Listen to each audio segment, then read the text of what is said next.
If you think that I'm inside any computer class, no, I'm not inside any computer class. This is a crisis aid center. And these youngsters from different walk of life, they have volunteered to help their people in distress. And whenever they get any distress call, they're always there to help their community member because things are no more same here in Israel. It was on October 7 when Hamas terrorists, they intruded into this side of the border.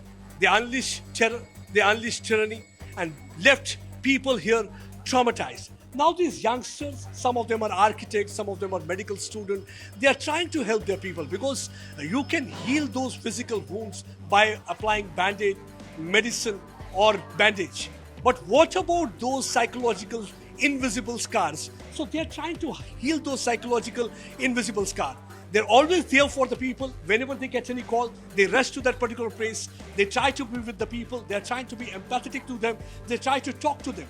Because many of them are suffering from traumatic disorder right now. And lot many people are working also, if like father and the mother, they are in the armed forces. Right now, the nation needs them most on the frontiers. So the children are back home. What really happened on that day, it has left them traumatized too. So they try to take care of those kids also. Let me speak to the person here. So how you are dealing with the trauma here? Well, I'm from the municipality of Ashdod, and we have the social welfare division, which takes care of all the population in Ashdod, including the trauma in all ages, from kindergarten until the elderly. And here, this is Kol Alev, Lev Echad. This is an association that came to Ashdod and wanted to work together with Ashdod. And together they have built a different way of working, a model of volunteering. That way we can cope with the thousands of requests that we have in the population.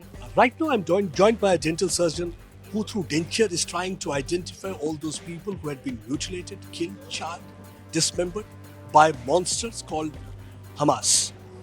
What kind of difficulty right now you're facing? Because I know it's a very painful thing. Never ever we thought that we have ever to report about such things. What kind of bodies you are receiving? How difficult it is to identify, establish their identity? Unfortunately, none of us has ever seen something in this magnitude, both in this amount of numbers of bodies of civilians that have been arriving and the nature of the injuries.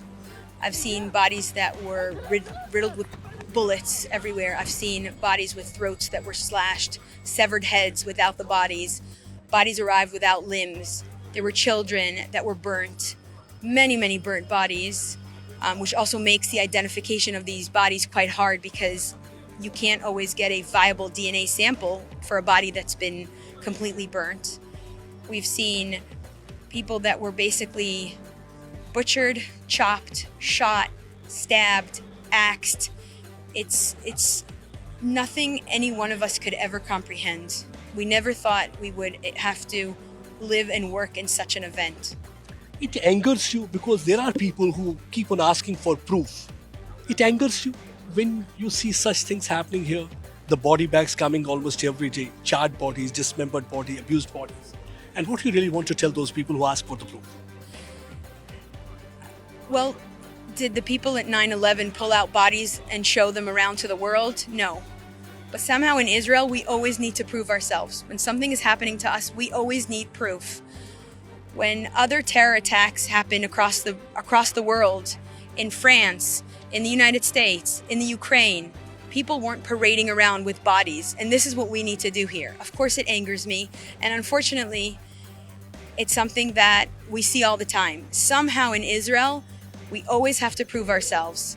And it doesn't matter that more than 1,000 civilians were killed, butchered, and maimed. We still need to parade their bodies. It's obscene. It's horrible. I was among 200 foreign journalists who attended screening of 43-minute raw footage unmasking ugly face of Hamas and exposing their savagery, brutality, barbarism, and butchery these Hamas terrorists resorted to made even callous heart tremble in pain. This footage was collected from different sources like body cam of Hamas terrorists, CCTV cameras, even mobile footage of victims and dashboard cameras showed how these Hamas terrorists transcended all bounds of humanity. One video clip that really brought tears in the eyes of each and every person sitting in that auditorium in Tel Aviv was that captured by home camera in Kibbutz, where a desperate father, his heart pounding with fear, rushing towards the bomb shelter to save his son when he saw those Hamas terrorists coming towards their home. After hearing the staccato of gunfire, without wasting time, he tried to enter inside the bomb shelter. That was the time when Hamas terrorists lobbed a grenade inside that shelter, and his heartbeat was silenced forever. These boys were left bloodied, bewildered, and bereaved.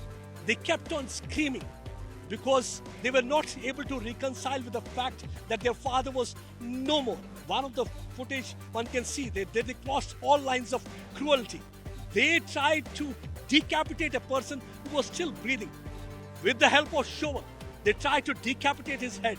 That person was lying in a pool of blood, his eyes open, as if praying that he should be left.